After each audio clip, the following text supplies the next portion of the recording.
Episode 10 में सारे ही लौंडे फ्लोटिंग मैजिक सीख लिए होते हैं, जिसके बाद सीन ओलिवर पर चेंज होता है, जिसने ब्लूस्फियर एम्पायर के सारे ही लोगों को खत्म कर दिया था। और इसने एम्पायर को खत्म करने के लिए दुनिया की सबसे हरामी टेक्निक का यूज किया था, डिवाइड एंड रूल। नोबेलिटी से कॉमनर की मार करा दी थी इस माधर चोद।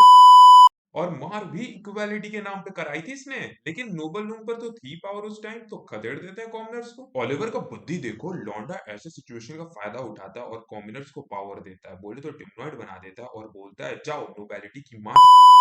और कॉमनर्स छाती पर पांव रख देते हैं नोबिलिटी के। और इसी तरह ब्लूस्फियर एम्पायर खत्म हो जाता है और ओलिवर की आर्मी भी रेडी हो जाती है। अब ओलिवर का सपना था ब्लूस्फियर एम्पायर की खात्मा, और जो इसने कर दिया तो इसका एम पूरा हो गया। तो इसने अपने सारे डिमनॉइड को बोल दिया कि अब तुम्हें जो करना है करो, मेरा एम पूरा हो चुका है। तब ओलिवर की अलायंस पूछती है आप इतने डेस्परेट क्यों थे सिर्फ इसी एम्पायर को खत्म करने के लिए। तब ओलिवर अपनी कहानी सुनाता है कि वो एक टाइम पर इस किंगडम का ड्यूक था और इस एम्पायर में नोबिलिटी और कॉमनर्स के बीच में भेदभाव देखकर ये अपने एरिया में इस भेदभाव को खत्म करना चाहता था, जो कि इसने अपने एरिया में किया। तो एम्पायर के अंदर जितने भी ड्यूक्स थे और उनके अंडर जितने भी विलेजेस थे, उसके जितने भी लोग थे, वो ओलिवर के लैंड पे इमिग्रेट करने लगे। काहे कि कॉमनर्स को भी तो जीने के लिए इज्जत चाहिए होता है और बाकी ड्यूक्स तो उनको झाड़ बराबर समझते थे। और इस बात की चिंता एम्पायर में सबको होने लगी कि ऐसे ही चलता रहा तो ओलिवर के अंडर बहुत लोग आ जाएंगे और वो खुद को ही राजा डिक्लेयर कर देगा। तो बाकी सारे ड्यूक्स और राजा ने मिलकर ओलिवर को लफड़ा देने की सोची। ड्यूक्स ने ओलिवर को कुछ काम के लिए एम्पायर बुलाया, तो ओलिवर अपनी मेहरारू को बाय बोलकर वहां से चला गया। ओलिवर के जाने के बाद बाकी ड्यूक्स ने उसके विलेज में ये अफवाह फैला दी कि ओलिवर अपने ही विलेज के लोगों को किडनैप करता है और उनको बेच देता है एज अ स्लेव और आग में घी डालने का काम करते हैं। जब बाकी ड्यूक्स के ऑफिसर गांव वालों को साथ में लेकर के जाते हैं एक कार्ट को पकड़ने, जिसमें ओलिवर के गांव की ही औरतें स्मगलिंग हो रही थी, और उस कार्ट का ड्राइवर बोल देता है कि ये कार्ट ओलिवर की है। ये सुनकर गांव वालों का दिमाग हैंग हो जाता है और वो सब जाकर ओलिवर की मेहरारू मार देते हैं। इतने में ओलिवर भी अपने एम्पायर से लौटता है और अपनी बीवी को मरा हुआ देखता है। ये देखकर लौंडा अपनी बुद्धि खो देता है और अपनी पूरी मैजिक रिलीज करता है, जिससे वो डिमोनॉइड बन जाता है और कॉमनर्स की मां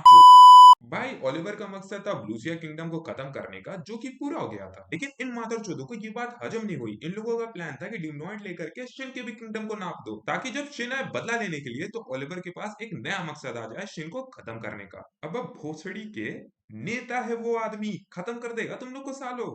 खैर इसके बाद क्या था, शिन को भी ये खबर पता लग जाती है कि डिमनॉइड्स की मार छिड़ चुकी है, तो लौंडा खाली करना चल देता है डिमनॉइड्स को। और इसी के साथ ये एपिसोड यहीं पर खत्म होता है। और पता नहीं यार मेरा माइक इतना कम वॉइस क्यों दे रहा है, शायद खराब हो चुकी है। खैर छोड़ो, अगर तुम्हें ये वीडियो पसंद आया तो लाइक करो, कमेंट में अपना विचार बताओ। बाकी मिलते हैं अगली वीडियो में, तो फिर बाय बाय, सायूनारा।